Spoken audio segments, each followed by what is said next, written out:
Good afternoon guys. Welcome to my vlog. Welcome to my channel, Oliver's Vlog TV.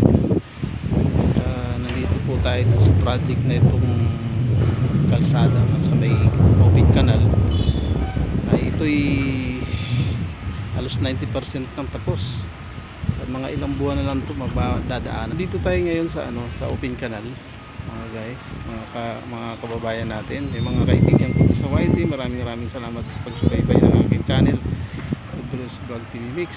Dito makikita ninyo mga bakal na ginagamit dito sa construction na yan. Malapad ito, halos 4 lanes ang lapad, 4 lanes ang lapad ditong itong kalsada na to. Itong project ito ni Mayor, ni Junjun Ferrer dito sa Tias. Kaya nakikita niyo naman na talagang hindi pa siya pwedeng daanan. Hinahatid lang ng mga pasahero dito sa mga tricycle. At yung mga mamamayan natin, yung mga kababayan natin, naglalakad na lang sila. Kaya malapit na ito matapos, mapakinabangan na ito ng lahat pag natapos na ito. Maraming salamat sa ating mayor na ginagampanan ang dapat na gagampanan dito sa dating lubak-lubak na kalsada. Ngayon ay simentado na, maganda na siya at mapakinabangan na ito ng lahat. Malapit na mapakinabangan ito. Okay, pupunta tayo sa dulo. Kita natin sa inyo ang halos tapos na talagang project na ito, kalsada na ito. Okay, lapad ng simento, ang lapad talaga, kapal, hindi malapad, makapal. Ayan, makapal ang niya. Kasi marami kasing dumadaan dito, malalaking truck dumadaan dito, kaya hindi siya pwedeng basta-basta ng semento ang gagamitin, magkakapal. Ayan, pupunta tayo doon sa may dulo, papakita ko sa inyo ang halos tapos na yung portion na to. Mayroon pa portion dito na hindi pa sementado, yun kasi yung may dyan, may tulay, at ito yung mga ire-reprop dyan sa gilid ng sa gilid ng ilog para patibayin ang pundasyon nitong tulay. Pupunta tayo doon sa dulo, papakita natin ang kaganapan na yan, mga kababayan natin, mga kababayan na naglalakad hanggang dulo. Dito kasi daanan ng tricycle. Ito yung mga mula doon sa Imus papunta dito sa Medial Trias, sa may dulo, yan tricycle dumadaan dito talaga, masada para maihatid yung mga kababayan natin galing sa Imus. Ayun, nakasarado talaga doon, kaya hindi pwedeng daanan muna. Kaya sana maintindihan ng ating mamamayan na bawal muna dumaan. Yan ninyo, malapit na itong matatapos at makadaan na kayo dito sa kalsada na to. Kaya tingnan nyo naman, may nilalagyan na nila ng alkitran, tinabas na nila ito para lagyan ng alkitran para hindi siya magkabitak-bitak. Kaya sadya yan natabasin para hindi siya magkabitak-bitak at hindi siya buo na magkabitak-bitak. Kaya yun, dito na tayo, papunta na tayong dulo, makikita na po natin ang dulo nito. Ay yun naman ang dulo noon, kalsada yan papuntang Tagaytay at papunta Tansa, Binagayan at Metro Manila. Yan, hinarangan talaga ng culvert para hindi walang makadaan na sasakyan kasi hindi pa nga siya tapos. Yan, papakita natin dun sa dulo kung ano na yung kaganapan.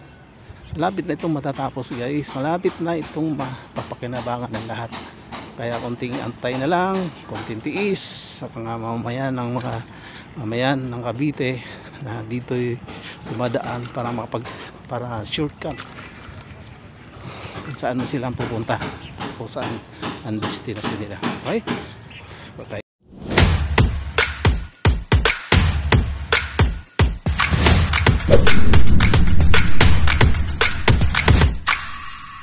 Makikita niyo po, ito yung duration, October 9 ang traffic advisory ngayon, October 9, tapos November 20 na ngayon, 21.